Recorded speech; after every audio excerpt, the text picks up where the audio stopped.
कुकृति और आप देख रहे हैं महाभारत। हिंदुस्तान एक ऐसा देश है जहां एक तरफ एलोपैथी से लोगों का इलाज होता है तो वहीं दूसरी तरफ किस तरह भारतीय पद्धतियां, चाहे वो आयुर्वेद हो या योग हो, उसका भी इलाज लोगों के लिए किया जा रहा है, उसका इस्तेमाल। लेकिन हिंदुस्तान में स्वामी रामदेव के एक बयान से डॉक्टर आहत हुए, जिसके बाद स्वास्थ्य मंत्री डॉक्टर हर्षवर्धन से स्वामी रामदेव की शिकायत की गई।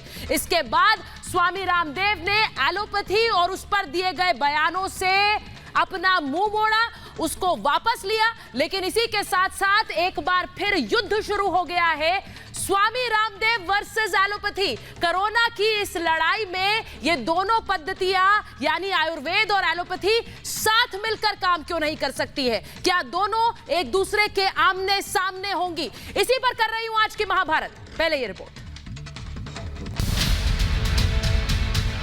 योग करो ना, नो कोरोना। लाखों लोगों की मौत का कारण एलोपैथी है। कोरोना की लड़ाई एलोपैथी वर्सेस आयुर्वेद पर आई। क्लोरोक्विन फेल हुई, फिर रेमडेसिविर फेल हो गई, फिर एंटीबायोटिक्स इनके फेल हो गए। रामदेव का वार, डॉक्टरों का पलटवार। लाखों लोगों की मौत एलोपैथी की दवा खाने से हुई है। योग गुरु के 25 सवाल, फिर शुरू हुआ बवाल। आपस में लड़ोगे, कोरोना से कैसे जीतेंगे? कोरोना महामारी के बीच सरकार और विपक्ष के बीच कई विवाद पहले से चल रहे हैं, लेकिन अब बाबा रामदेव ने एलोपैथी और आयुर्वेद को आमने सामने लाने का काम कर दिया है। योग और आयुर्वेद की पिच पर शानदार पारी खेल रहे बाबा रामदेव ने इंडियन मेडिकल एसोसिएशन के नाम अब खुला खत लिख डाला है। इस खत में वो तमाम सवाल मौजूद है जिन पर मेडिकल साइंस आज तक जूझ रहा है। पतंजलि योगपीठ के लेटर हेड पर जारी बाबा रामदेव ने सबसे बड़ा हमला ऐसी बीमारियों को लेकर बोला है जिन पर मेडिकल साइंस के पास स्थायी समाधान नहीं है और लोगों को इन बीमारियों से ग्रस्त होने पर लगातार दवाई लेनी पड़ती है। बाबा रामदेव ने खासतौर पर हाइपरटेंशन, डायबिटीज, थायराइड, आर्थराइटिस और पार्किंसन जैसी बीमारियों का नाम लिया। बाबा रामदेव ने इस खत में साफ तौर पर लिखा है कि एलोपैथी इतनी ही विकसित है तो इन बीमारियों का इलाज क्यों नहीं खोज पाई। बाबा रामदेव के निशाने पर अंग्रेजी दवाओं से होने वाले साइड इफेक्ट्स भी है। दरअसल बाबा रामदेव एक निजी कार्यक्रम में कुछ सवालों का जवाब दे रहे थे। इस दौरान उन्होंने एक व्हाट्सएप मैसेज को पढ़ते हुए दावा किया कि कोरोना संक्रमण में अधिकतर मरीजों की मौत एलोपैथी की दवा खाने से हुई। बाबा ने कहा कि एलोपैथी डॉक्टर खुद ही मौत के मुंह में जा रहे हैं। बहुत बड़ी बात कह रहा हूं, हो सकता है इसके ऊपर कुछ लोग विवाद करें। जितने लोगों की मौत हॉस्पिटल न जाने के कारण से हुई, ऑक्सीजन न मिलने के कारण से हुई है, उससे ज्यादा लोगों की मौत ऑक्सीजन के बावजूद हुई है, दवा एलोपैथी की दवा मिलने के बावजूद हुई है। इतना ही नहीं, कोरोना के लिए उपयोग की जा रही एलोपैथी दवा पर भी सवाल उठाए। लोग करिए तमाशा हो क्या रहा है? बुखार की दवाई उनकी कोई कोरोना के ऊपर काम नहीं कर रही। एलोपैथी एक ऐसी स्टूपिड और दिवालिया साइंस है। रेमडेसिविर फेल हो गई, फिर एंटीबायोटिक्स इनके फेल हो गए, फिर स्टेरॉइड इनके फेल हो गए। हालांकि विवाद बढ़ने पर इस बयान पर पतंजलि की ओर से सफाई दी गई कि रामदेव ने इस दौरान व्हाट्सएप पर आया एक मैसेज पढ़ा था। बाबा के इसी बयान को लेकर एलोपैथी डॉक्टर्स ने कड़ी आपत्ति जताई थी। 25 क्वेश्चन पूछे हैं हमसे, उन 25 क्वेश्चनों में सवालों का जो जवाब है वो मैं देने को तैयार हूं, परंतु जो पूछ रहा है पहले उसकी क्वालिफिकेशन मुझे पता चलनी चाहिए। वो अपनी क्वालिफिकेशन बताए मुझे। इंडियन मेडिकल एसोसिएशन ने स्वास्थ्य मंत्री से बाबा रामदेव पर मुकदमा चलाने की मांग तक कर दी थी, जिसके बाद स्वास्थ्य मंत्री डॉक्टर हर्षवर्धन ने बाबा रामदेव को चिट्ठी लिखकर कहा कि वो अपने बयान वापस लें।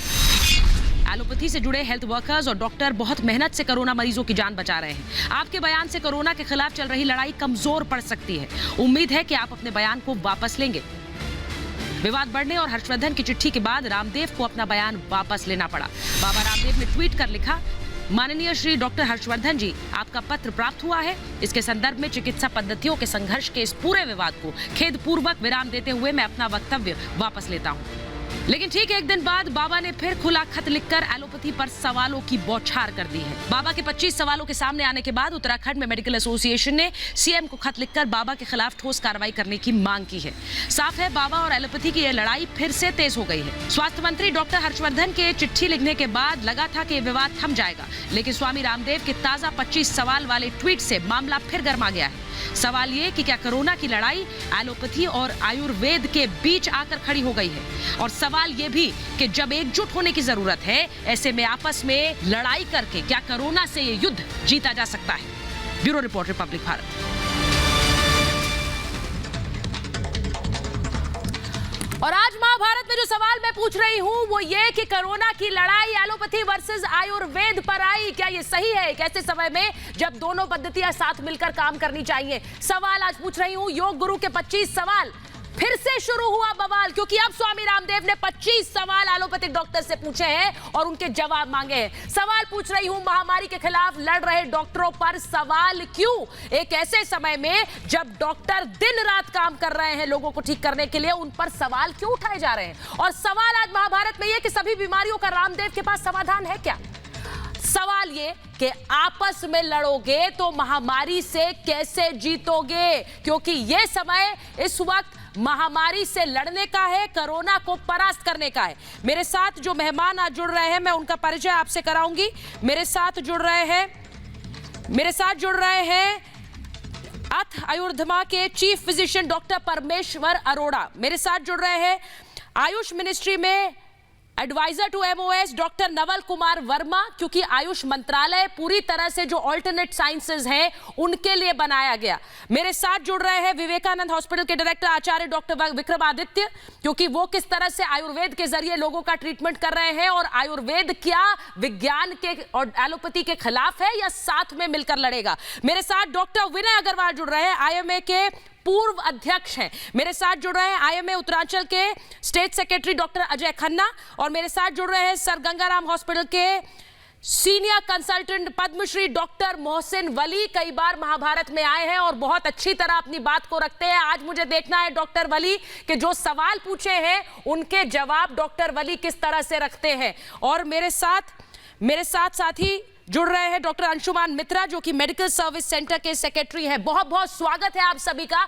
लेकिन मैं सबसे पहले आपको वो बयान दिखा देती हूँ सबसे पहले आपको वो बयान दिखाती हूँ स्वामी रामदेव का, जिसमें उन्होंने क्या कहा है। स्वामी रामदेव ने कहा है कि जिस तरह से उन पर आरोप लग रहे हैं, पतंजलि की तरफ से जो स्टेटमेंट जारी किया गया, क्योंकि यह कहा गया कि स्वामी रामदेव ने डॉक्टरों का और एलोपैथी के ऊपर सवाल उठाए हैं। मैं वो अगर स्टेटमेंट दिखाऊं स्वामी रामदेव का, पतंजलि की तरफ से कहा गया है कि मैं ये सवाल नहीं दिखा रही हूं, मैं पतंजलि का स्टेटमेंट आपको थोड़ी देर में दिखाऊंगी। उससे पहले बड़ी खबर जो आ रही है इस वक्त, उस पर जा रही हूं।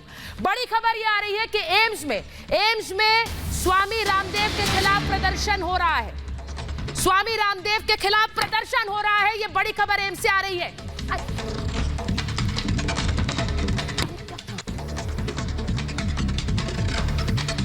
बड़ी खबर इस वक्त आ रही है, एम्स में डॉक्टर स्वामी रामदेव के खिलाफ प्रदर्शन हो रहा है। जो डॉक्टर है वो जुटे हैं स्वामी रामदेव के खिलाफ। स्वामी रामदेव ने जो बयान एलोपैथी पर दिया है उसके खिलाफ ये डॉक्टर जुटे हैं और वो कह रहे हैं कि एलोपैथी और वो डॉक्टर्स जो शहीद हुए, वो डॉक्टर्स जिन्होंने काम करते हुए अपनी जान दे दी, उनके खिलाफ स्वामी रामदेव का ये बयान आया है। इसीलिए 1200 शहीद डॉक्टरों के समर्थन में और स्वामी रामदेव के खिलाफ ये डॉक्टर जुड़े हैं एम्स में। मेरे साथ अखिलेश राय मेरे सहयोगी जुड़ रहे हैं सीधे एम्स से।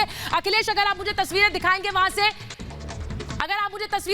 एम्स से वहां, क्योंकि जिन डॉक्टर्स ने इस कोरोना के समय में दिखाते हैं कि देश के सबसे बड़े हॉस्पिटल एम्स के सामने एम्स के डॉक्टर इस दोपहर में आकर के यहाँ पर खड़े हैं और ये बाबा रामदेव के जो बयान है उससे काफी नाराज हैं। इनका कहना है कि जो डॉक्टर कोरोना का इलाज करते करते शहीद हो गए, हजारों में उनकी संख्या है, उनका अपमान है ये, और इस तरह से जो बयान दिया गया है उसकी घोर निंदा करते हैं। ये एक प्रदर्शन है, सांकेतिक प्रदर्शन है इनका, किस तरह से बाबा रामदेव के पोस्टर के साथ इन लोगों ने प्रदर्शन शुरू किया है। हम बात करते हैं यहाँ के डॉक्टर से। डॉक्टर साहब, क्या कहना चाहेंगे आप? जी, 2-3 दिन से बाबा रामदेव के कुछ बयान आ रहे हैं जो कि एलोपैथी मॉडर्न मेडिसिन के अगेंस्ट है, और साथ ही जो लोग कोरोना वॉरियर्स हैं, जो लोग कोविड में शहीद हुए हैं डॉक्टर्स, उनके अगेंस्ट भी उन्होंने काफ़ी निंदनीय सी बातें कही हैं। जैसे उन्होंने कहा कि 1200 डॉक्टर्स के आसपास जो कोरोना की वैक्सीन लेने के बाद भी जो अपने आप को नहीं बचा पाए वो बाकी लोगों को क्या बचाएंगे। तो इस तरह के बयान देना बिल्कुल भी शोभनीय नहीं है। ये हम इसकी तुलना इससे कर सकते हैं कि क्या जो लोग हमारे देश के शहीद होते हैं, क्या उनके बारे में कभी कोई कहता है कि जो लोग अपने बॉर्डर पे शहीद हो गए हैं, जो अपनी जान नहीं बचा पाए, देश की क्या रक्षा करेंगे।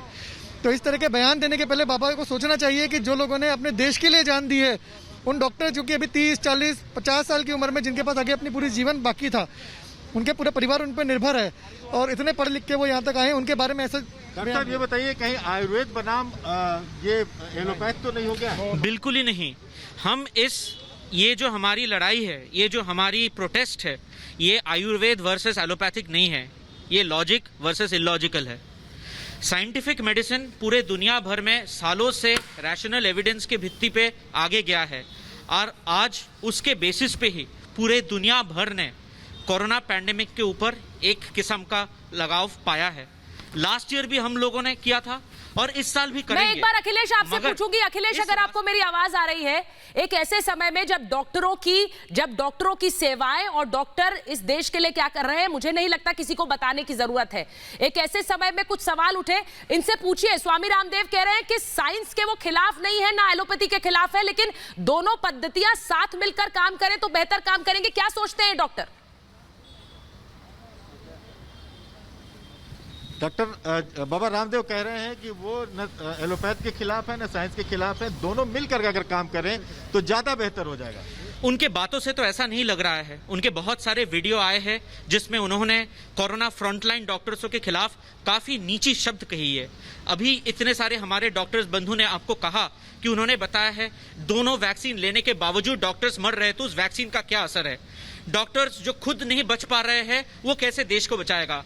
इसमें मैं ज्यादा डिटेल्स में नहीं जाना चाहता हूं, बट मुझे ये मालूम है कि हमारे देश के जो लोग हैं उनको समझ में आ रहा है आज झूठ कौन बोल रहा है। इतने सालों से मुखौटा पहन के बिजनेस कौन कर रहा था।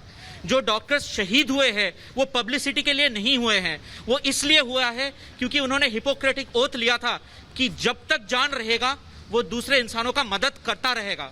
और मैं चाहता हूं कि हमारे देशवासियां ये जाने और साइंटिफिक एविडेंस के मुताबिक जो मॉडर्न मेडिसिन है उसके पास आके ही अपना इलाज करे, क्योंकि पूरे दुनिया भर में दिखाया गया है कि that is the only scientific and rational पद्धति जिसमें हम कोरोना पैंडेमिक से लड़के जीत पाएंगे। ये एलोपैथिक वर्सेस आयुर्वेदा नहीं है। अखिलेश बहुत बहुत धन्यवाद। मैं इन ये डॉक्टर अपनी बात रख रहे हैं, लेकिन सबसे बड़ी बात यह है कि स्वामी रामदेव का वो बयान जिसमें उन्होंने एलोपैथी के डॉक्टरों के बारे में बातें कही, एलोपैथी को एक ऐसा साइंस कहा जिसमें खुद डॉक्टर्स की जानें जा रही हैं, उस पर स्वामी रामदेव की तरफ से, पतंजलि की तरफ से क्या कहा गया मैं एक बार दिखा देती हूं। उसके बाद मैं जाऊंगी अपने मेहमानों के पास। एक बार दिखा देती हूं क्या कहा है पतंजलि ने। पतंजलि की तरफ से कहा गया है कि ये चिकित्सकों और चिकित्सा कर्मियों का सम्मान करते हैं स्वामी रामदेव, ये उनकी तरफ से कहा गया है। और यह भी कहा गया है कि इस पूरे मामले में चुनौतीपूर्ण समय है, दिन रात वो काम कर रहे हैं और सब लोग मिलकर काम करें। आधुनिक विज्ञान के खिलाफ गलत धारणा नहीं है। उन्होंने साफ तौर पर कहा कि गलत धारणा आधुनिक विज्ञान के खिलाफ नहीं है, आधुनिक चिकित्सा पद्धति के खिलाफ गलत मंशा भी नहीं है। स्वामी रामदेव को अपना बयान वापस लेना पड़ा था क्योंकि डॉक्टर हर्षवर्धन ने आपत्ति जताई थी, आईएमए ने आपत्ति जताई थी। और इसीलिए मैं सीधे जा रही हूं डॉक्टर मोहसिन वली, मैं आपसे शुरू करूंगी क्योंकि जिस तरह से एलोपैथिक डॉक्टर्स पर सवाल उठाए, उसके बाद स्वामी रामदेव ने भले ही उस पर सफाई दी हो, भले ही कहा हो कि वो अपना बयान वापस ले रहे हो, लेकिन एलोपैथी को लेकर कई गंभीर सवाल उन्होंने खड़े किए। जी, कैन यू हियर मी? जी डॉक्टर वली, सुन पा रही हूं मैं आपको। जी, मैं बहुत ही गणमान्य और सम्मानित व्यक्ति और बड़ी इज्जत वाले व्यक्ति आपके साथ जुड़े हुए हैं। मैं सिर्फ दो बातें कहूंगा। पहली बात मैं ये कहूंगा, हमारी जितनी भी मेडिकल साइंस की किताबें हैं उसमें कहीं भी कोई क्लेम नहीं किया गया है और ये लिखा गया है उनके पहले पेज पे, किताब खोलने से पहले, I treat he cures, I stitch he heals. दूसरा, बचपन में मुझे मेरे पापा ने एक बात समझाई थी कि कभी किसी की जलेबी को खराब मत कहो, अपनी इमरती की तारीफ करो कि मेरी इमरती में ये गुण हैं और मेरी इमरती अच्छी है, दूसरे की जलेबी को बुरा मत कहो। तो ये दो सिद्धांत है हमारी डॉक्टरी के। और सबसे पहली जो हमें ये बात बताई जाती है कि medicine is ever changing science. So इसमें हम जो आज कहते हैं जो कल उसको हम दूसरी तरह से देखते हैं, तो इस बात की बहुत फ्लेक्सिबिलिटी है, इसमें कोई चीज एब्सोल्यूट नहीं है। दूसरी बात मैं कहूंगा कि मेरा देश चरक और सुश्रुतों का देश है। हमारे देश में आयुर्वेद का बहुत सम्मान होता है, योग का बहुत सम्मान होता है, अंतर्राष्ट्रीय स्तर पर बहुत सम्मान होता है। तो किसी भी पैथी में दोष निकालना जो है वो हमारा बिल्कुल काम नहीं है। हमको जब उन्होंने ये कहा है कि साथ लेके चलना है तो संगच्छध्वम के सिद्धांत पर काम करना है, और यही मूल मंत्र है संगच्छध्वम। ये सनातन का भी मूल मंत्र है, और सनातन का भी मूल मंत्र ये है कि किसी की हानि ना हो।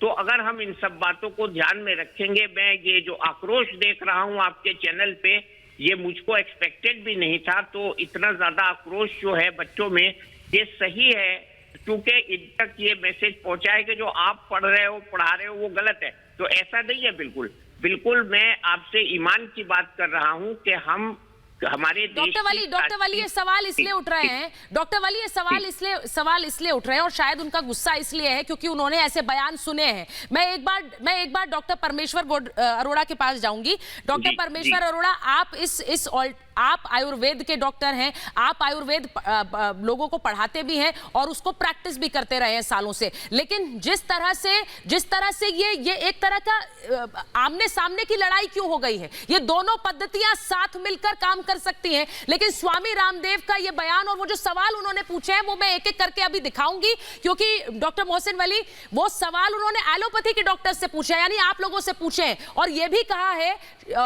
उनके सवालों से ऐसा लगता है, ये उन्होंने कहा नहीं है डॉक्टर अरोड़ा, लेकिन कुछ ऐसी बीमारियां हैं जिनका शायद इलाज एलोपैथी में नहीं है। डॉक्टर अरोड़ा जी, देखिए, अभी आपने इस प्रोग्राम के शुरुआत में एम्स के अंदर हमारे जूनियर डॉक्टर्स के कुछ प्रोसेशन दिखाया कि प्रदर्शन कर रहे हैं बाबा जी के अगेंस्ट, और उसमें उनकी आपत्ति दर्ज कराना जो है, मैं तर्क संगत मानता हूं कि उन्होंने आपत्ति दर्ज कराने भी चाहिए, क्योंकि कुछ शब्दों का ऐसा प्रयोग हुआ है जो हम आयुर्वेदिक डॉक्टर्स भी जिसको फेवर नहीं करते हैं। लेकिन अगर आप उसी आपत्ति दर्ज कराते हुए पूरे स्टेटमेंट को सुने तो उन्होंने लास्ट में बोला कि see we all know that allopathic is the only rational science and everyone during this covid must visit the allopathic doctors. बस यहीं पे हमको आपत्ति शुरू हो जाती है। How they can say that allopathic is the only rational science. आप कैसे ये कह सकते हैं कि आयुर्वेद जो है वो वैज्ञानिक नहीं है, आयुर्वेद जो है वो रेशनल नहीं है। यहीं पे हमें आपत्ति शुरू होती है। हमें रोज रोज ये बात कह करके कहीं ना कहीं इरिटेट किया जाता है, एक्साइट किया जाता है, जब ये बेसिकली एक्शन नहीं है। बाबा रामदेव ने जो भी किया, you trust me, it is reaction not the action. Doctor Vinay Agarwal, ये एक्शन नहीं है, क्योंकि रोज रोज आयुर्वेदिक डॉक्टर को फर्जी कहना, झोला छाप कहना, अनसाइंटिफिक कहना, नॉन प्रैक्टिकल कहना।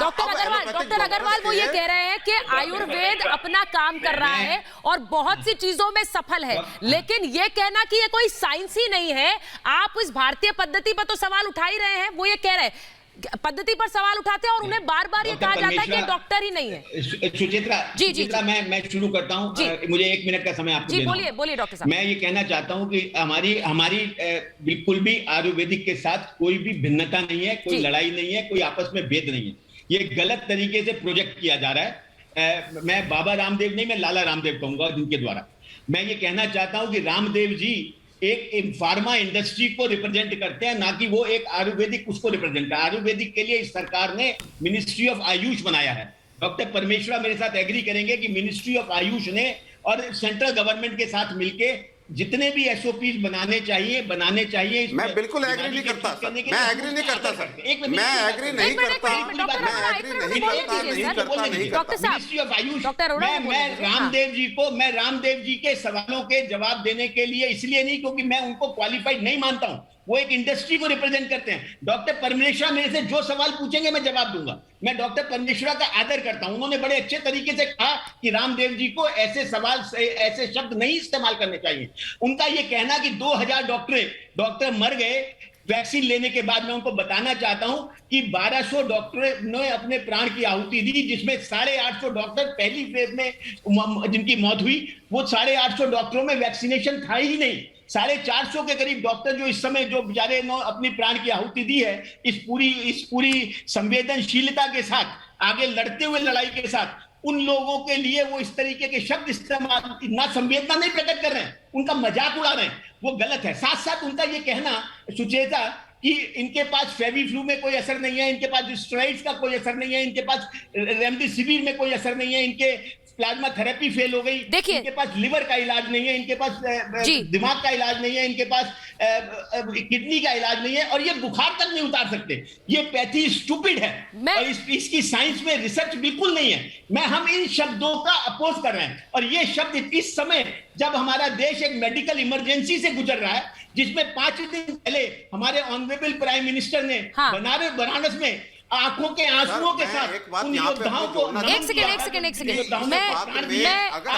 सर एक मिनट रुकिए डॉक्टर साहब मैं ये कहूंगी कि बहुत देखिए इस वक्त ये पूरा देश आप लोगों को भगवान मानकर चल रहा है, क्योंकि डॉक्टर ही राह दिखाता है, मैं बार बार कहती हूँ।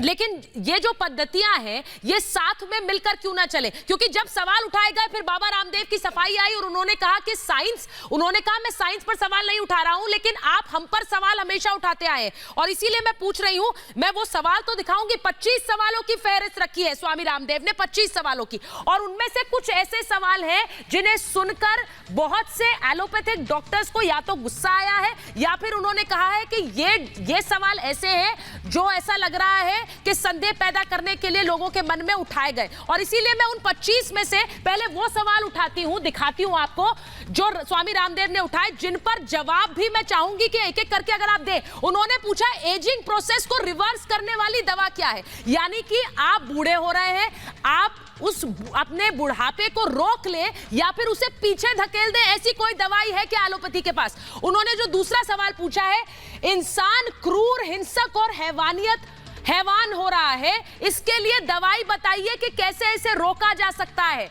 मैं चाहती हूं कि ये सवाल हमारे एलोपैथिक डॉक्टर सुने, क्योंकि ये स्वामी रामदेव की तरफ से उठाए गए हैं। सवाल वो पूछ रहे हैं, सारे नशे छूट जाएं ऐसी दवा बताएं, यानी कि अगर आप अल्कोहलिक है या फिर कोई और ऐसा नशा है जिसकी चपेट में आप हैं, तो क्या उस नशे से आप निकल सकते हैं। एलोपैथी में ऐसी कोई दवाई है जो आपको उस नशे से निकाल दे। सवाल वो पूछ रहे हैं, बिना सिलेंडर के ऑक्सीजन बढ़ाने का उपाय क्या है। हम सब जानते हैं कि कोरोना के समय ऑक्सीजन की किल्लत थी, सिलेंडर्स के लिए किस तरह की मारामारी थी, क्योंकि ऑक्सीजन लेवल्स गिर रहे थे। वो पूछ रहे हैं कि क्या कोई ऐसी दवाई है जिससे नेचुरली आपको ऑक्सीजन की जरूरत ना पड़े। लेकिन सवाल मेरा आयुर्वेदिक डॉक्टर से भी होगा, क्या उनके पास इसका उपाय है। सवाल जो वो पूछ रहे हैं, एलोपैथी सर्वगुण संपन्न है तो डॉक्टर बीमार क्यों है। अगर एलोपैथी में सब कुछ है, सर्वगुण संपन्न है, उस पर कोई सवाल नहीं है, तो फिर डॉक्टर बीमार क्यों हो रहे हैं। और यह सवाल स्वामी रामदेव ने एलोपैथिक डॉक्टर से पूछा है, आईएमए से पूछा है। डॉक्टर विनय, इसीलिए मैं आपसे पूछ रही हूं, यह जो सवाल स्वामी रामदेव ने उठाया है कि सर्वगुण संपन्न है, सब कुछ ठीक है, तो वो दवाइयां बताइए जिससे ये डॉक्टर बीमार ना हो। क्यों डॉक्टर बीमार हो रहे हैं, वो सवाल पूछ रहे हैं। सुचेता जी, मुझे एक बात बताइए, ये सारे के सारे सवाल जो हैं ये इस पूरे टॉपिक को डाइवर्ट करने के लिए उठाए गए हैं। पहली चीज, and who is Ramdev to ask these questions. Let these questions be asked by a Ministry of Ayush or Council of Ayurveda, and let them be answered by ICMR and other issues. अब इस channel पर बैठकर इन सवालों का जवाब देना, मैं ये बताना चाहता हूं 2011 में रामदेव जी खुद अस्पताल में दाखिल हुए थे। अभी 2019 में बालकृष्ण जी खुद दाखिल हुए अपने अस्पताल में। क्यों दाखिल हुए, क्यों नहीं आयुर्वेदिक का इलाज किया उन्होंने। मैं इस कंट्रोवर्सी में नहीं जाना चाहता, मैं ये जानना चाहता हूं, मैं आपसे बिल्कुल एग्री करता हूं, हर पैथी का अपना स्थान है, उसको आदर देना चाहिए। लेकिन साथ साथ में इस मेडिकल इमरजेंसी के समय में इस तरीके के सवाल उठाकर मजाक बनाकर एक पद्धति का आप उसको डाइवर्ट करने की कोशिश कर रहे हैं बाबा रामदेव, वो गलत है। मैं उनको बाबा कहते हुए भी शर्म आती है, वो लाला रामदेव हैं। वो एक्चुअली फार्मेसी चला रहे थे। हाँ, उनका योग जो योगा में है उसके लिए मैं बिल्कुल उनका मान करता हूँ, सम्मान करता हूँ। जो उन्होंने डॉक्टर अजय खन्ना के पास जा रही हूँ। डॉक्टर अजय खन्ना, एक सेकंड डॉक्टर अजय खन्ना, ये जो सवाल मैंने उठाए, जो सवाल स्वामी रामदेव ने उठाए, मैं उन सवालों पर एक बार फिर जाऊंगी डॉक्टर अजय खन्ना, क्योंकि आईएमए उत्तराखंड ने तो ये भी कह दिया कि कार्रवाई होनी चाहिए स्वामी रामदेव के खिलाफ, कार्रवाई होनी चाहिए। ये सवाल जो वो पूछ रहे हैं वो आप लोगों से पूछ रहे हैं, आईएमए से पूछ रहे हैं, डॉक्टर्स से पूछ रहे हैं। वो कह रहे हैं कि बता दीजिए एजिंग प्रोसेस को रिवर्स करने का कोई आपके पास सोल्यूशन है कि नहीं। वो आपसे वो खुला चैलेंज दे रहे हैं कि क्या डॉक्टर्स बीमार क्यों हो रहे हैं। मुझे पता है कि ये सवाल, मैं इस सवाल को सही नहीं ठहरा रही हूं, लेकिन मुझे ये बताइए कि वो सवाल ये जो आपसे पूछ रहे हैं और वो कह रहे हैं कि कोई ऐसी दवाइयां हैं कि नशा जिसमें नशे में लिप्त लोग हैं वो इस नशे से हट जाएं, आपके पास ऐसी फूल प्रूफ दवाइयां कौन सी हैं? सुचित्रा जी, हाँ, मैं इस बारे में ये कहना चाहूंगा कि जो रामदेव हैं, ये एक्चुअली क्या है, ये सब सारा विवाद इन्होंने खड़ा किया है अपनी कोरोनल दवाई के लिए, उसको बेचने के लिए। इससे 2-3 दिन से पहले आयुर्वेद और एलोपैथ इसमें कोई झगड़ा नहीं था। वो भी अपना काम कर रहे थे, वो अपना निर्वाह कर रहे थे ड्यूटीज में, हम भी कर रहे थे। और उस निर्वाह करने ड्यूटीज में हमने भी 452 डॉक्टर खोए हैं। वो कहते हैं डॉक्टर डॉक्टर 1000 डॉक्टर मर गए, डर करके मजाक उड़ा रहे हैं हमारा। वो मरे हुए लोगों का मजाक उड़ा रहे हैं। सोचो उनकी फैमिलीज का क्या हो रहा होगा जिनका वो मजाक उड़ा रहे हैं, है ना। और ये सब चीजें हमें विचलित करती हैं और ये सब चीजें हमारा ध्यान भटकाती हैं। इससे क्या होता है, इससे ये होता है कि जो हमारे पेशेंट्स हैं उनको हार्म होता है जब हम ये काम करने लगते हैं और इधर उधर काम जो हमें करने नहीं चाहिए। आयुर्वेद और हमारे में कोई मतभेद नहीं है। आयुर्वेद अपना काम कर रहा था, हम अपना। ऐसे लड़ाई कैसे हो गई? और हमारी लड़ाई आयुर्वेद से नहीं है, हमारी लड़ाई बाबा रामदेव से है। बाबा रामदेव ना आयुर्वेद में आते हैं ना एलोपैथ में आते हैं। बाबा रामदेव है क्या? वो तो लाला रामदेव है। कोरोनिल, आप देखो एक इलेक्ट्रॉनिक मीडिया पे वो एक ऐड देता है कि कोविड वैक्सीनेशन के साइड इफेक्ट के लिए कोरोनिल लीजिए। मोदी जी कहते कहते थक गए कि इसका कोई साइड इफेक्ट नहीं है, और वो कहता है इसका साइड इफेक्ट है, उसके लिए कोरोनिल लो। उसका क्या होता है? एक आप ही ने, आपके मीडिया ने दिखाया था कि एक गांव में वैक्सीनेशन देने लोग गए, गांव का सारा गांव नदी में कूद गया कि हम वैक्सीनेशन नहीं लेंगे, है ना। ये क्यों है? ये मुझे डॉक्टर नवल किशोर घंटे पे ऐड दे के इलेक्ट्रॉनिक मीडिया में डॉक्टर नवल कुमार जी कि कोविड वैक्सीनेशन के side effect. Doctor Naval Kumar ji वो कह रहे हैं कि स्वामी रामदेव तो किसी में नहीं आ रहे हैं, ना आयुर्वेदिक डॉक्टर्स में आ रहे हैं, वो ना आयुर्वेद में आ रहे हैं, ना एलोपैथी में आ रहे हैं, ना एलोपैथी में आ रहे हैं। ये क्या सही है डॉक्टर नवल कुमार जी? क्योंकि सीधे आयुष मंत्रालय से जुड़े हुए हैं। मुझे नवल कुमार जी बताइए। डॉक्टर साहब, मैम मेरी बात पूरी होनी चाहिए। बंदर की तरह उछलना कूदना वो योग नहीं है। क्या डॉक्टर नवल कुमार को हमारी आवाज आ रही है? क्या डॉक्टर नवल कुमार को हमारी आवाज आ रही है? मैं आचार्य विक्रमादित्य के पास जा रही हूँ। डॉक्टर विक्रमादित्य, बहुत कम लोग जानते होंगे कि आप किस तरह से आयुर्वेद को भी आगे बढ़ाते हैं। आप खुद डॉक्टर हैं आयुर्वेद के, लेकिन आप ये देखिए किस तरह से ये किस तरह से आमने सामने खड़ी हो गई हैं। ये सवाल जब स्वामी रामदेव पूछते हैं, मैं स्वामी रामदेव के डिफेंस में आपसे नहीं पूछ रही हूं, लेकिन मैं आयुर्वेद के डिफेंस में जरूर पूछूंगी क्या इन सवालों का जवाब आयुर्वेद के पास है जो वो एलोपैथिक डॉक्टर से सवाल पूछ रहे हैं?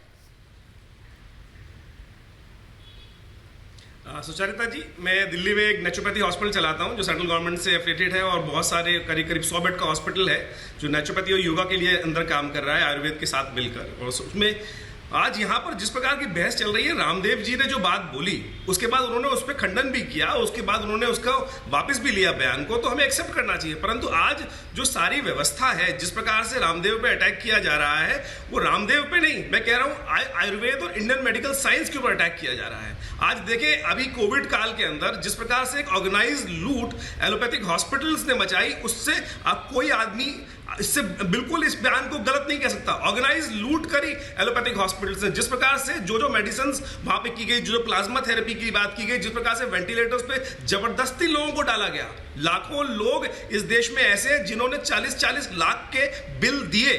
आप बताइए, क्या वो ऑर्गेनाइज था? क्या वो ऑर्गेनाइज लूट नहीं थी? प्रॉपर्ली यहाँ इतने लर्नेड डॉक्टर्स बैठे हैं, डॉक्टर वली बैठे हैं, क्या 40-40 लाख रुपए का बिल जिस प्रकार से तमाम हिंदुस्तान के एलोपैथिक हॉस्पिटल्स ने रेज किया इस कोविड काल के अंदर, कोविड पेशेंट से पिछले 1-1.5 साल से हम लोग देख रहे हैं, 1 साल से इस बात को, क्या वो ऑर्गेनाइज लूट नहीं है? जिस प्रकार से गरीब आदमी को जिस प्रकार से जबरदस्ती बिल रेस कर दिया गया, नॉन वेंटिलेटर चार्जेस डेली के 25-25 हजार रुपए रेस कर दी गए। क्या था वो? ये तमाम डॉक्टर्स जो ये लड़ने डॉक्टर्स यहां बैठे हैं, इन्होंने कभी उस बात पे नहीं बोला। आज से 100 साल पहले बात करते तो एलोपैथिक थी नहीं, मॉडर्न साइंस तो बिल्कुल भी नहीं थी उस टाइम पे।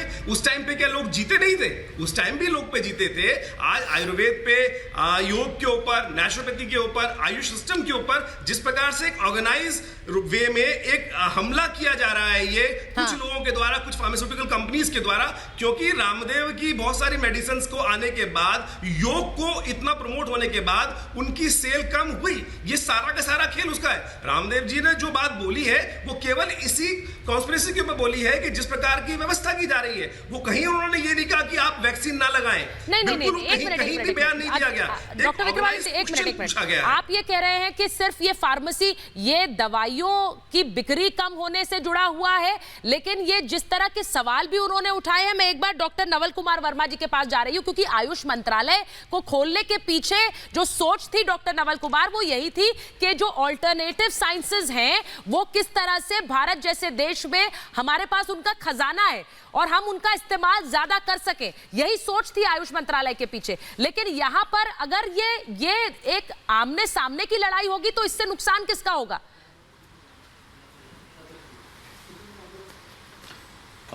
धन्यवाद। पहले तो मेरे को आप लोगों ने मौका दिया, मैं अपनी पर्सनल ओपिनियन यहाँ आप लोगों के साथ शेयर करना चाहूँगा। सबसे पहले मैं कुछ भी बोलूँ, हमारे देश में जितने डॉक्टर, पैरामेडिक्स, जितने भी पैथीज़ के, इवन सबसे ज़्यादा तो एलोपैथी के डॉक्टर्स ने ड्यूटी करते हुए अपनी देश के लिए जान खोई है। पैरामेडिक्स ने, नर्सेज ने, इवन सफाई कर्मचारियों ने, और वो सब लोग जो हॉस्पिटल सिस्टम से जुड़े हुए हैं, उन सबके परिवारों के साथ और उनके लव्ड वंस के साथ मेरी बहुत सारी संवेदना है। और मैं हाथ जोड़ के भगवान को प्रार्थना करता हूँ कि उनका किया हुआ बलिदान कभी व्यर्थ ना जाए और हमारा देश कोरोना से जब मुक्त हो जाएगा, ये उन्हीं लोगों के बलिदान की वजह से होगा। तो पहली चीज़ तो मैं आप सबके, आपके माध्यम से सारे देश को, सारे लोगों को बताना चाहूँगा। अभी यहाँ एक डॉक्टर साहब ने एक इशू रेज़ किया वैक्सीन का, क्योंकि हम एक बहुत बड़ी महामारी से जूझ रहे हैं। तो आप लोग सब बेधड़क होकर वैक्सीन ज़रूर लगवाएं, क्योंकि वैक्सीन और आयुष की कुछ चीजें हैं जो आपकी इम्यूनिटी बढ़ा सकती हैं। डॉक्टर नवल कुमार, देखिए डॉक्टर नवल कुमार, मैं यहाँ पर आज वैक्सीन की बात इसलिए नहीं कर रही हूँ क्योंकि आज वैक्सीन को लेकर एक और बहस लगातार जारी है और वो बहुत सियासी भी हो चुकी है। लेकिन मैं आपसे ये पूछ रही हूँ कि आयुर्वेद को क्या आप एलोपैथी के सामने खड़ा देख रहे हैं या उसके साथ चल सकती है दोनों साइंसेज? नहीं, मैं आप पहले मेरी 1 मिनट का वक्त देंगे तो देखिए, लड़ाई का विषय नहीं होता। कोई भी डिबेट जब होती है तो हेल्दी डिबेट होनी चाहिए, लड़ाई का विषय नहीं बनाना चाहिए। 2014 में जब आयुष मंत्रालय का गठन किया गया तो हमारे माननीय प्रधानमंत्री जी की बहुत विजन थी कि एक इंटीग्रेटेड सिस्टम ऐसा बनाया जाए जिससे हमारी बहुत बड़ी कम्युनिटी, जैसे 90 करोड़ लोग हमारे गाँव में या ऐसी जगह रहते हैं जहाँ तक मॉडर्न मेडिसिन नहीं पहुंच सकती, लेकिन जो मंत्रालय इंडिजिनस सिस्टम को प्रमोट करता है वो एक संगठित मंत्रालय होना चाहिए। तो पहले देश के आयुष मंत्री श्री श्रीपद येसो नायक जी को बनाया गया। फिर प्रधानमंत्री जी ने एक आयुष्मान भारत नाम की एक, जिसमें प्राइमरी हेल्थ सेंटर 70,000 देश में बनेंगे जो कॉम्प्रिहेंसिव हेल्थ प्रोवाइड करेंगे, जिसमें योगा होगा, आयुर्वेद होगा, मॉडर्न मेडिसिन जी, और सारी लड़ाई इसी बात को लेकर हो गई डॉक्टर नवल कुमार के ये एक साइंस नहीं है। यही सवाल उठने लग गए और इसीलिए मैं एक बार डॉक्टर अजय खन्ना आपके पास इसलिए आ रही हूँ क्योंकि आईएमए की तरफ से तो किस तरह गिरफ्तारी की मांग कर दी गई है। ये बहुत बड़ी बात है डॉक्टर अजय खन्ना। आप एक व्यक्ति को, आपको लग रहा है, मैं स्वामी रामदेव के बारे में पूछ रही हूँ, उनका कोई योगदान नहीं है कि आप गिरफ्तारी की मांग करने लगे?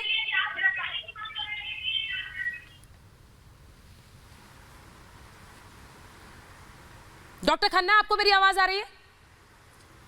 हेलो डॉक्टर खन्ना, आपको मेरी आवाज आ रही है? हमने मुख्यमंत्री जी से और अपने चीफ सेक्रेटरी साहब से उन पे एक्शन लेने की मांग की है।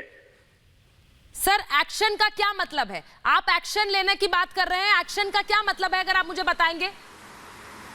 नहीं, एक्शन लेना यही मतलब है कि वो हमने उन्हें नोटिस भी दिया है, लीगल नोटिस भी दिया, उसमें भी कहा है कि 14 दिन के अंदर पब्लिक अपॉलॉजी जी, 14 दिन के अंदर उन्हें पब्लिक अपॉलॉजी देनी पड़ेगी, उसके बाद ये मैटर सेटल होगा।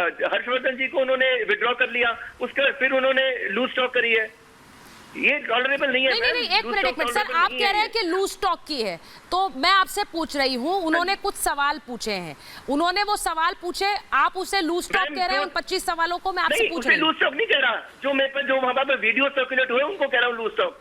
उस लूज स्टॉक जो आप जिसे लूज स्टॉक कह रहे हैं, उसके बाद उन्होंने बयान जारी कर कहा कि मैं ये वापस ले रहा हूँ, उसके बाद उन्होंने बयान जारी कर कहा कि मैं इसे वापस ले रहा हूँ। मैम, पहले उन्होंने गलत बात करी, अपशब्द बोलने के बाद उन्होंने बयान वापस लिया। एक सेकंड, मैं आपसे यही पूछ रही हूँ डॉक्टर अंशुमान मित्रा, मैं आपसे पूछ रही हूँ, ये लूज स्टॉक है क्या? उन्होंने जो सवाल पूछे एलोपैथी पर सवाल उठाए, उसके बाद डॉक्टर हर्षवर्धन की वो चिट्ठी जिसमें उन्होंने सीधे सीधे कहा कि ये हमें एक्सेप्टेबल नहीं है, उसके बाद उन्होंने अपना बयान वापस लिया है। अब क्या चाह रहे हैं आप लोग? हाँ, बेसिकली ये तो पब्लिसिटी स्टंट है। रामदेव जो कर रहे हैं उनका जो मार्केटिंग है, वो मार्केटिंग पे पब्लिसिटी स्टंट है। हमारा देश में आप अगर देखो, टोटल हेल्थ सिस्टम क्यों प्राइमरी केयर तक नहीं पहुंचता है? Why our health system is corporatise? ये तो हमारा टोटल देश का जो पॉलिसी है उसमें ही देश का टोटल हेल्थ सिस्टम को आपने जिसे लूज स्टॉक, सुनिए अंशुमान मित्रा जी, मैं एक बार उन सवालों पर फिर से जाना चाहती हूँ। एक मिनट सुनिए मेरा सवाल, डॉक्टर अरोड़ा, आपका सवाल बहुत बार सुना हूँ।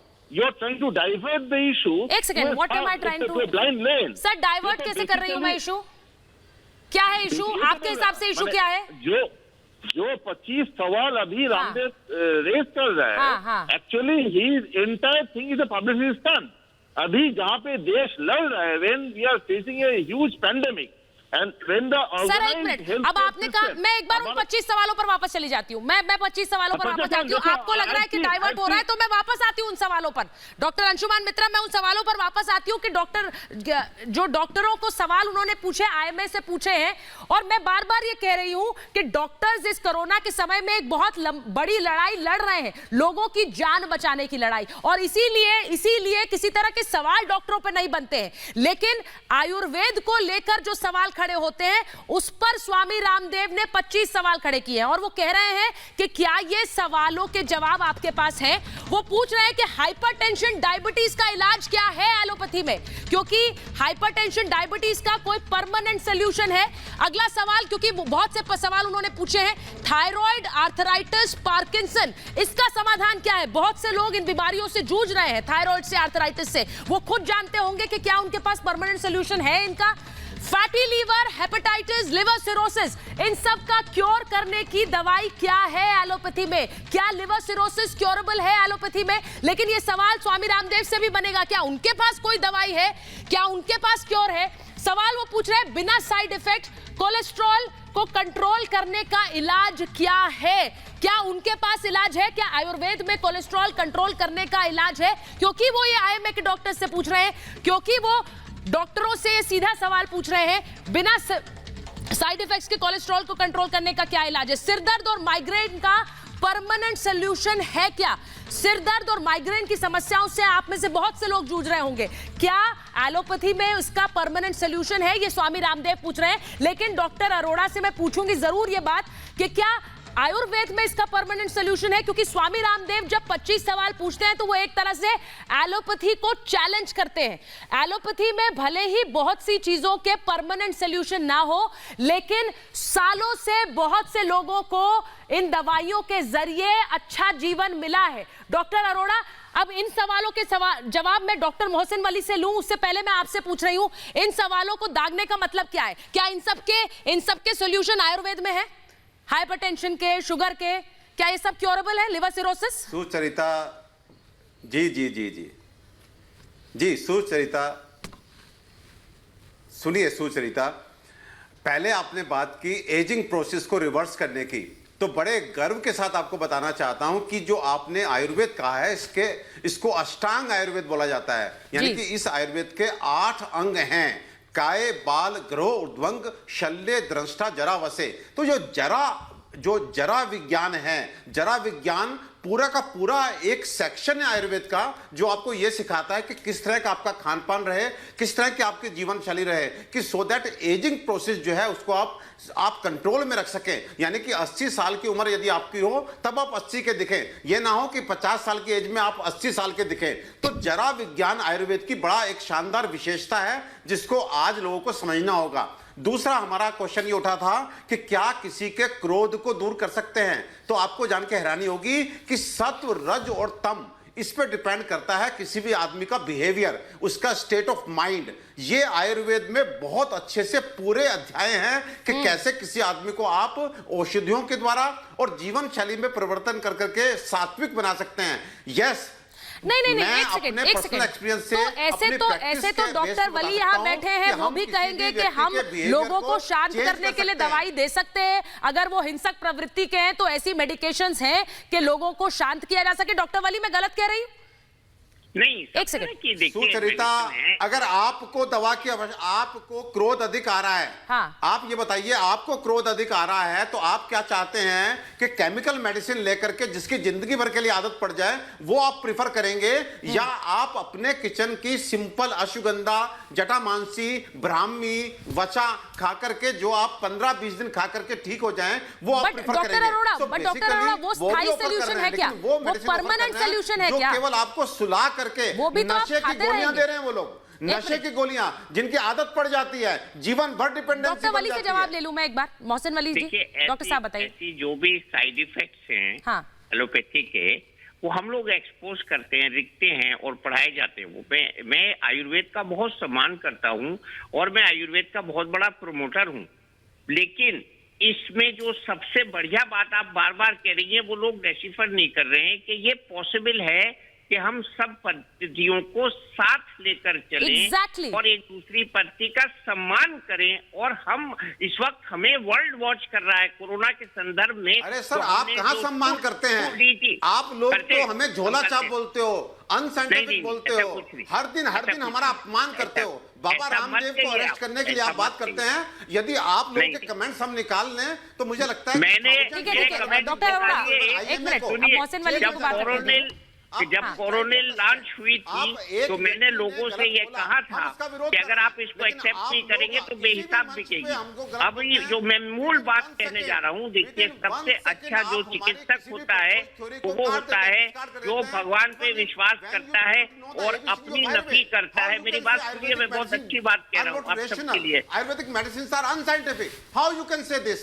अच्छा, मैं एक चीज मैं एक मिनट पूछ लेती हूँ डॉक्टर अरोड़ा, आपका जो सवाल है मैं एक बार डायरेक्टली पूछ लेती हूँ। बार बार टोकेंगे इसलिए मैं बेटर है मैं एक एक करके पूछ लेती हूँ। डॉक्टर वली, क्या आयुर्वेदिक मेडिसिन इज अनसाइंटिफिक? उनका सीधा सवाल है, आप ये कहते हैं क्या? किसी ने कभी नहीं कहा। सुन लीजिए डॉक्टर अरोड़ा, वो कह रहे हैं हमने नहीं कहा है। आप क्यों कह रहे हैं? हर दिन कहा, मैंने कहा, मैं तो ये कहता हूँ बात खत्म, आज से बात खत्म। डॉक्टर अग्रवाल से भी पूछ लेती हूँ। आज के बाद मैं कहता हूँ आज के बाद मत कहिए। क्या ये अनसाइंटिफिक है? बताइए doctor Agarwal. Sucharita, let me tell you, बिल्कुल डॉक्टर परमेश्वरा, मैं आपका आदर करता हूं और आयुर्वेद का भी बहुत आदर करता हूं। एक अच्छी साइंस है, इसमें कोई शक नहीं है। आपने कहा झोला छाप डॉक्टर हमारे साइंस में भी हैं जो अनक्वालिफाइड हैं, आपकी साइंस में भी अनक्वालिफाइड डॉक्टर्स हैं जो झोला छाप हैं। जो क्वालिफाइड डॉक्टर्स हैं वो झोला छाप डॉक्टर नहीं है।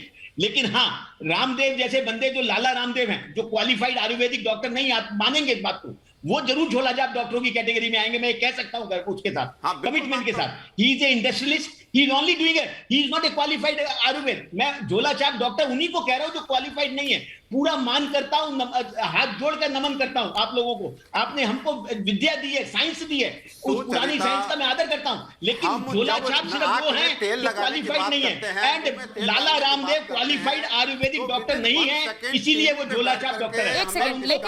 कोई वो नहीं है, कोई उनका राइट नहीं है ये सवाल हमसे पूछने का। आप पूछेंगे मैं जवाब दूंगा, मुझे एक चीज बताइए डॉक्टर, जवाब दूंगा। डॉक्टर विनय अग्रवाल, आप जो बात कह रहे हैं, डॉक्टर अजय खन्ना अगर है हमारे साथ, डॉक्टर अग्रवाल, मुझे बस एक बात बताइए, पूरा देश में बहुत से लोगों से अगर आप ये पूछेंगे कि योग और आयुर्वेद के बारे में बताइए, कौन आपने योग किससे सीखा या किसने आपको योग के बारे में बताया, तो वो एक नाम कौन सा होगा? आप खुद मुझे बता दीजिए। क्या वो स्वामी रामदेव का नाम नहीं होगा? मैंने सुचरिता मैंने पहले कहा, मैं उनका मान करता हूं, सम्मान करता हूं कि रामदेव जी ने जो हमारे योगा को देश और विदेश में लेके गए, लेकिन उससे आगे जो वो जा रहे हैं, जो उन्होंने अपने को एक इंडस्ट्रियलिस्ट बना लिया, अपने दिव्य ज्योति उसकी तरह, पतंजलि उसकी तरह से जो दवाइयां बना रहे हैं उसको जैसे प्रमोट कर रहे हैं, मैं उस चीज को क्वेश्चन कर रहा हूं। मैं एक बार डॉक्टर विक्रमादित्य के पास जा रही हूं। आपने कोरोना, एक मिनट मुझे बोलने, एक सेकंड अपनी बात रखिए, उसके बाद आपने कोरोनिल की कंट्रोवर्सी देखी। कोरोनिल में मिनिस्ट्री ऑफ आयुष ने खुद मना किया कि कोरोनिल है, उसके बाद वो इम्यून बूस्टर पे आ गए और आज वो इम्यून बूस्टर के बाद फिर से वो उसको प्रमोट कर रहे हैं। आप सोचिए, ये चीज गलत है, ये भ्रांति फैला रहे हैं लोगों में, इसके प्रति एक जो सम्मान था वो खत्म होता जा रहा है। और मैं कहूंगा, अगर कोरोनिल इफेक्टिव है, let ministry of Ayush come out with this that coronil is effective. Let this drug be distributed along with other medicines. Let All India Institute of Medical Sciences and others use it. After all, Ministry of Ayush इसीलिए बना है कि integration हो सके दोनों pathy का। ये मेरा और डॉक्टर परमेश्वरा का झगड़ा नहीं है, ये झगड़ा कोई झगड़ा भी नहीं है, ये झगड़ा उन अनक्वालिफाइड लोगों की वजह से है जो आज रिप्रेजेंटेटिव आपके भी बन रहे हैं और कुछ हमारे। मैं डॉक्टर नवीन कुमार से पूछ लेती हूँ एक बार। डॉक्टर नवीन कुमार, आप लोग क्यों नहीं डाल रहे हैं? लाला रामदेव बाबा नहीं है, वो लाला है, इसलिए यहाँ पर डॉक्टर नवीन कुमार, नवल कुमार जी ये सीधे पूछ रहे हैं डॉक्टर विनय कि आप लोग उसको लिस्ट में क्यों नहीं डालते? डॉक्टर नवल कुमार, माफ कीजिएगा मुझे, डॉक्टर नवल कुमार वो सीधे बोल रहे हैं आप लिस्ट में डाल दीजिए ना कि इन दवाइयों का इस्तेमाल करिए कोरोना को भगाने के लिए, तो फिर सब लोग मान जाएंगे। आप उस लिस्ट में भी नहीं डालते हैं और फिर आपको लगता है कि वो चलती भी रहे। एक तो मैं आपको थोड़ी सी करेक्शन कर दूं, मैं उस अथॉरिटी में नहीं हूं कि मैं लिस्ट में डालूं, निकालूं या मैं गाइड करूं। सर, आप एक सिस्टम बना होता है, जैसे एलोपैथी में जैसे सिस्टम है DGCI। सुनिए पहले मेरी बात सुनिए, मेरी बात तो सुनिए आप। जैसे एलोपैथी में ड्रग कंट्रोल डिपार्टमेंट है, किसी प्राइवेट कंपनी की दवाई वो गवर्नमेंट की गाइडलाइन में नहीं डालते, वो जेनेरिक मेडिसिन आती है गाइडलाइन में, आती है कि नहीं? आप मेरी बात से सहमत है कि नहीं? जी, ये तो डॉक्टर विनय बताएंगे। जैसे आयुष 64 नाम की दवाई की डॉक्टर विनय जवाब दीजिए। अब बताइए डॉक्टर विनय, किसी गाइडलाइन में? मैं आपकी बात से बिल्कुल सहमत हूं। मुझे तो बस ये बताइए कि Coronil is a registered drug for corona और not? Can patients take Coronil in place of other medicines or not? और कोरोनिल की किस स्टेजेस में उसकी यूटिलिटी है, इतनी सी बात है, इसमें क्या कोई क्वेश्चन ही नहीं है इस बात का। और अगर ये आप मिनिस्ट्री ऑफ आयुष में बैठ के ये प्रोटोकॉल बना दें कि स्टेज 1 और 2 में ये दवाइयां दी जा सकती हैं, तो क्या दिक्कत है? आप बताइए, आप तो मिनिस्ट्री में बैठे हैं, आपको ये 8 साल से आपकी मिनिस्ट्री है, इस 7-8 साल में अगर आप इस कोरोना में एक प्रॉपर प्रोटोकॉल ही नहीं दे पा रहे हैं, वो उचित नहीं है, मेरा ये कहना है। बताइए डॉक्टर नवल कुमार। आप मिनिस्ट्री ऑफ आयुष की वेबसाइट पे जाएंगे, आयुष 64 नाम की एक दवाई का प्रॉपर इन्होंने प्रोटोकॉल में डाली है, जिसका पूरे भारत में डिस्ट्रीब्यूशन भी हो रहा है। आर्सेनिक एल्बम 30 नाम की दवाई भी आई है जो सेंट्रल काउंसिल फॉर कोरोनिल की बात कर रहा हूं, ने दी है। कोरोनिल की बात कर रहा हूं मैं। आप हमारी वेबसाइट पे जाएंगे, जो आयुष 64 नाम की दवाई हमारे मंत्रालय ने रिसर्च की है, हम वही जेनेरिक की बात कर रहे हैं, हम कंपनीज की बात नहीं कर सकते। कोई भी गवर्नमेंट किसी कंपनी की बात नहीं कर सकती। आप एलोपैथिक में किसी कंपनी का नाम लेते हैं कि इस कंपनी की आप दवाई ले? गवर्नमेंट कैसे कर सकती है? मुझे लगता है कि बहुत से आप मेरे सारे मेहमान आज हुए हैं, गवर्नमेंट सिर्फ चेक करती है। जो बात जिस तरह से डॉक्टर मोहसिन वली ने मेरी बात को आगे रखा, मुझे लगता है कि वही सोच की जरूरत है कि साथ में मिलकर काम करें। इस वक्त हम सारी साइंसेस को साथ में लेकर काम कर सकते हैं, चाहे वो एलोपैथी हो और चाहे वो आयुर्वेद हो, योग हो। हम उन सब के साथ मिलकर अगर ये कोरोना की लड़ाई जीत पाए तो ये हम लोगों के लिए बहुत बड़ी उपलब्धि होगी। बहुत बहुत धन्यवाद आप सबका मेरे साथ जुड़ने के लिए।